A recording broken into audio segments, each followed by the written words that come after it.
வணக்கம் நண்பர்களே. தினமும் வீட்டில் கொண்டாந்து கீரை விற்கும் அந்த அம்மா போன வாரம் சாயங்காலமா வீட்டுக்கு வந்து அவங்க மகனுக்கு கல்யாணம்னு பத்திரிக்கை கொடுத்துட்டு போச்சு. தினமும் காலையில் கூடையில் கீரைக்கட்டு, முருங்கைக்காய், வாழைக்காய் கொண்டாடும். கீரைக்கட்டு 15 ரூபா, முருங்கைக்காய் கட்டு 20 ரூபா, வாழைக்காய் 3 பீஸு 15 ரூபான்னு கொடுக்கும். பழைய சேலை கட்டியிருக்கும். அள்ளி முடிஞ்ச தலை, எண்ணெய் பார்க்காத முடின்னு பார்க்கவே கஷ்டமாக இருக்கும். கீரை கட்டோட பத்திரிக்கை கொடுக்கக்கூடாதுன்னு தனியாக வந்து கொடுத்துட்டு போச்சு. இது மாதிரி பத்திரிக்கைகளை கண்டுக்கிறது இல்லை. அதனால் வாங்கி வச்சதோட சரி, மறந்தாச்சு.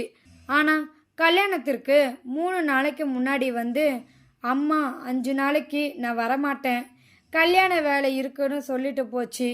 நான் சொன்னேன், ஏதாவது பணத்தை கவரில் போட்டு கொடுத்து அனுப்பு, இதுக்கெல்லாம் போக முடியாது. அன்னைக்கு எங்கள் ஆஃபீஸில் என்னோட பாஸ் மகளுக்கு கல்யாணம், அங்கே போகணும், அவர் கண்டிப்பாக வரணும்னு சொல்லியிருக்காருன்னு சொன்னேன். அதுக்கு என்னோட சம்சாரம் கேட்டா, நீங்கள் முதல் நாள் ரிசப்ஷன் தான் போவீங்க, மறுநாள் ஞாயிற்றுக்கிழமை தான் பக்கத்து கிராமத்தில் அவங்க வீட்டில் தான் கல்யாணம், போய் தலையை காட்டிட்டு வரலாம்னு சொன்னான். அதுக்கு அவ சொன்ன காரணம், அந்த அம்மா கிட்டத்தட்ட 10 வருஷமாக கீரை கொடுக்குது, நல்ல பழக்கம்னா பழக்கம், மேலிடத்தின் பேச்சை மீற முடியுமோ? சரின்னு ஒத்துக்கிட்டேன். வழக்கம் போல் ஆஃபீஸில் வேலை செய்கிறவங்களோட ஒன்றா வேன் பிடிச்சி போனேன். பாஸ் வீட்டு கல்யாணத்துக்கு அங்கே சரியான கூட்டம். பாஸ் மாப்பிள்ளை வீட்டு ஆளுங்களை கவனிக்கிறதுல பிஸியாக இருந்தார். வரிசையில் நின்றுக்கிட்டு இருக்கும்போதே குறுக்க மாப்பிள்ளை வீட்டு ஆளுகன்னு கும்பல் கும்பலாக போயிட்டு இருந்ததால் லேட்டாகி ஒரு வழியாக கை கொடுக்க போனேன். அந்த சமயத்தில் யாரோ வர எங்களை அம்போன்னு விட்டுட்டு பாஸ் அவர்கிட்ட ஓடினார். நாங்கள் ஃபார்மாலிட்டிக்கு நின்று ஃபோட்டோ எடுத்துட்டு சாப்பிட போய் அங்கே இடம் பிடிச்சி சாப்பிட்டுட்டு வீடு வரதுக்குள்ளே போதும்னு ஆயிடுச்சு. மறுநாள் காலையில் தான் கீரைக்காராம வீட்டு கல்யாணம். சம்சாரம் பட்டு சேலை 2 இன்ச்சு பார்டர் போட்டது கட்டிக்கிட்டு கொஞ்சமாக நகை போட்டுட்டு கிளம்புனான். கார் எடுத்துக்கலாமான்னு கேட்டப்ப, வேணாம், நாம் ரொம்ப ரிச்சாக அங்கே போகக்கூடாது, அவங்களே சுமாராக தான் இருப்பாங்க, அளவோடு இருக்கிறது தான் நல்லது, நம்ம மேலே கண்ணு பட்டுடும்னு சொன்னான். கவரில் 201 ரூபா போட்டு சீல் பண்ணி எடுத்துட்டு, இதுவே அவங்களுக்கு போதும் அப்படின்னுங்கிற எண்ணத்தில் போனோம். அந்த ஊர் மெயின் ரோட்டில் இருந்து உள்ளார 3-4 கிலோமீட்டர் இருக்கும். மெயின் ரோட்டில் இருந்து தோரணம் கட்டியிருந்துச்சு.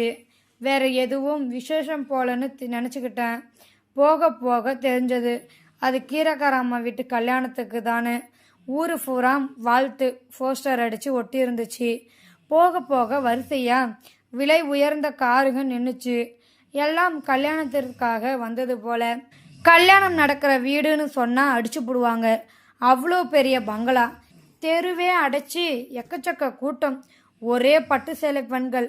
அவங்களோட கம்பேர் பண்ணி பார்த்தா நாங்கள் ரொம்ப சுமார். உள்ளார விடுறாங்களோ இல்லையோ, எங்களுக்கு ரொம்பவும் கூச்சமாக போச்சு. வெளியே தயக்கத்தோடு நின்னப்ப கீரைக்காராம தற்செயலாக வெளியே வந்துச்சு. எங்களை பார்த்துட்டு நேராக இவங்க கிட்ட வந்து, வாங்கய்யா அப்படின்னு கூப்பிட்டு போச்சு. எனக்கு அடையாளமே தெரியல. அரையடி பார்டர் பட்டு சேலை, கழுத்து பூரா நகைகள், பெரிய ஜமீன்தாரம்மா மாதிரி ஜொலிச்சிச்சு. உள்ளார கூட்டிகிட்டு போய் எல்லா பட்டு சேலைக்காரங்களையும் ஒதுக்கி விட்டுட்டு மணமக்களை கூப்பிட்டு காலில் விழுக சொல்லிச்சு. ஐயா, உங்களை போல படித்த பெரியவங்க ஆசீர்வாதம் பண்ணணும்னு சொல்லிச்சு. நாங்கள் ஆசீர்வாதம் பண்ணினோம். கொண்டு போயிருந்த 200 ரூபாய் கவரு கூசிச்சு. எப்படி கொடுக்கறதுன்னு யோசனை வந்துச்சு. வேற வழி இல்லாமல் கொடுத்துட்டு திரும்பின எங்களை வாங்கையான்னு கூட்டுட்டு போய் தனியாக டேபிள் ஒதுக்கி பக்கத்தில் நின்று சாப்பாடு பரிமாறி சாப்பிட வச்சு கிளம்பும்போது தாம்பூல பையனு ஒன்று கொடுத்துச்சு. ரொம்ப சந்தோஷமையா, நீங்கள் வந்ததுனால மனசு ரொம்பவும் சந்தோஷமாக ஆச்சு அப்படின்னு சொல்லி வழி அனுப்புச்சு. வீட்டில் வந்து தாம்பூல பையை பிரித்தா அதுக்குள்ளே வெள்ளியில் சிமிழ்கள் 2 இருந்துச்சு. எனக்கு ஒரு மாதிரி ஆகி போச்சு. இது புரியவே இல்லை. அப்போதான் அவங்க கொடுத்த கல்யாண பத்திரிகைகளை பிரித்து படித்தேன். அதிர்ந்து போனேன். அந்த ஊரில் பெரிய விவசாய குடும்பம் அது. மகன் பேருக்கு நேராக எம்எஸ்சி அக்ரிகல்ச்சர்னு, பொண்ணு பேருக்கு நேராக எம்எஸ்சி அக்ரிகல்ச்சர்னு போட்டிருந்துச்சு. சொந்தக்காரங்க எல்லாம் பெரிய படிப்பு பதவியில் இருக்கிறதும் தெரிஞ்சது. அடுத்த வாரம் ஞாயிற்றுக்கிழமை அந்த கீரைக்காரம்மா பழையபடி கீரை கூடையோடு வந்துச்சு. என்னால் அடக்க முடியலை. இதை விசாரிக்கணும்னு தோணுச்சு.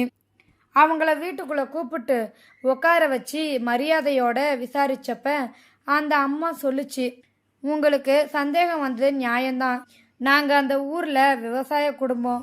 5 ஏக்கருக்கு கீரை பயிரிட்டு இருக்கிறோம். மகன்தான் படிச்சுட்டு விவசாயத்துக்கு உதவி பண்ணுறான். அந்த விவசாய கல்லூரியில் தான் வேலை பார்க்குறான். பொண்ணும் அதே கல்லூரியில் தான். அவளுக்கும் விவசாயத்தில் ஆர்வம்.